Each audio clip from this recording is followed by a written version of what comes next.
मी ज्या मतदारसंघामधून येतो मला अभिमान आहे, आदर आहे.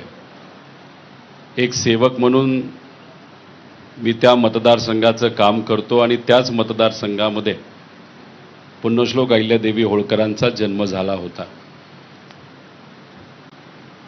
हा जो जी.आर. पुण्यश्लोक अहिल्यादेवी होळकरांच्या नावाने सरकारने काढला, तो जी.आर. महत्त्वाचा आहे. कर्जमाफी दिली त्यासाठी सुद्धा मी सरकारचे अभिनंदन करतो.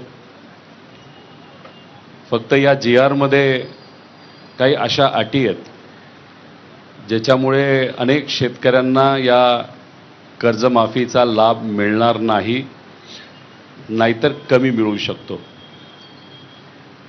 त्यातली एक अट अशी आहे की 2019ची जी कर्जमाफी झाली महात्मा फुलेंच्या नावाली, त्या योजनेमध्ये ज्या ज्या शेतकऱ्यांनी लाभ घेतला अशा शेतकऱ्यांना आत्ताच्या या योजनेमध्ये 50,000 रुपयाची मर्यादा ही घालून दिलेली आहे.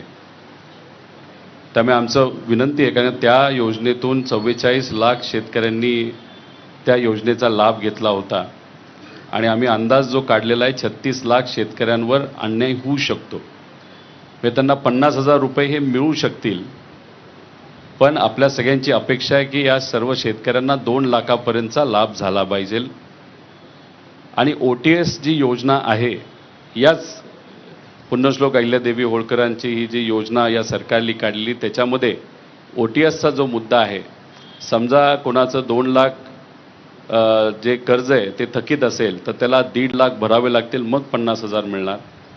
3 लाख थकीत असतील तर 2.5 लाख भरायचे, मग 50,000 मिळणार.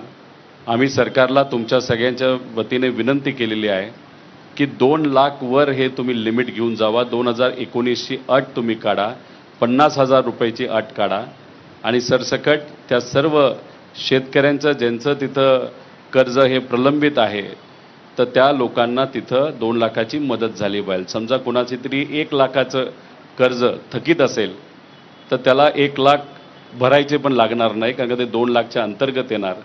कोणाचं 1.5 लाख असेल तर 1.5 लाख, मग त्याला 1 रुपयासुद्धा भरायची काही जरूरत नाही. समजा 2 लाखाच्या पुढे असेल तर मग जो काही फरक असेल तो भरला चालून जाईल आणि सरकारकडनं 2 लाखची मदत केली जाईल.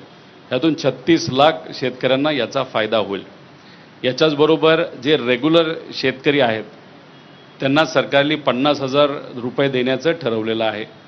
आमची विनंती आहे सरकारला की हे जे लिमिट आहे 50,000चं ते थोडंसं वाढवून घ्यावं. आणि याच्यातच आपण जर बघितलं तर त्यांनी एक अट टाकली आहे, कंटिन्युअसली म्हणजे सातत्याने 2 वर्ष या शेतकऱ्यांचं जे कर्ज आहे ते रेग्युलर पाहिजे. आणि त्यात दुसरी अट अशी आहे की 25-26 आणि 26-27. 26-27 हे वर्ष संपलेलं नाही, म्हणजे आपल्या शेतकऱ्यांना वर्षभर थांबावं लागणार आहे या योजनेचा लाभ घ्यायला. त्यामुळे सरकारला महाजन साहेबांच्या माध्यमातून आपण विनंती केलेली आहे, ही अटसुद्धा काढण्यात यावी, जेणेकरून अधिकचे 14 लाख शेतकऱ्यांना याचा फायदा होणार आहे. त्यामुळे या 2 प्रमुख आपल्या मागण्या आहेत ज्या सरकारसमोर या योजनेच्या अंतर्गत आपण ठेवलेल्या आहेत. एवढ्या महान व्यक्तीचं नाव, ज्यांनी शेती विषयामध्ये, महिला सबलीकरणामध्ये खूप मोठं कार्य केलं, असं पुण्यश्लोक अहिल्यादेवी होळकरांचं नाव या योजनेला दिलं असेल आणि याच्यात जर अशा अटी असतील ज्याच्यामुळे बहुतांश शेतकऱ्यावर अन्याय होणार असेल तर मला असं वाटतं की कुठंतरी तिथं मोठ्या महामानवाचं, पुण्यश्लोक अहिल्यादेवी होळकरांचा अवमान होऊ शकतं. त्यामुळे कृपा करून ही अट या योजनेतून काढण्यात यावी अशी विनंती त्यांना केलेली आहे. याच्याचबरोबर आम्ही महाजन साहेबांना म्हणजे सरकारला अशी एक विनंती या पत्राच्या मदतीने केलेली आहे की येणारं वर्ष आपल्या सर्वांसाठी अतिशय कठीण आहे. सरकारच सांगते आणि आपल्यालासुद्धा माहिती आहे की यंदा पाऊस कमी पडणार आहे.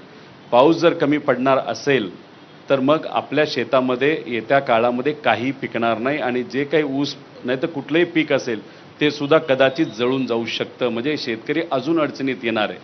त्यामुळे ही योजना लागू करणं आपल्या सर्वांसाठी आणि ते सुद्धा हे अटी काढून हे महत्त्वाचं आहेच. पण त्याच्याचबरोबर मधल्या काळात आणि यांच्याच सरकारने 2024च्या इलेक्शनच्या आधी आपण बघितलं असेल तर 1 रुपयाला विमा काढला होता, त्याच्यात 4 ट्रिगर होते, पण नंतर हा विमा कॅन्सल झाला, ते 4 ट्रिगर काढण्यात आले, त्याच्यामुळे शेतकऱ्यावर अन्याय झाला. त्यामुळे सरकारला विनंती करतो की जी योजना तुम्हीच आणली होती जी बंद झालेली परत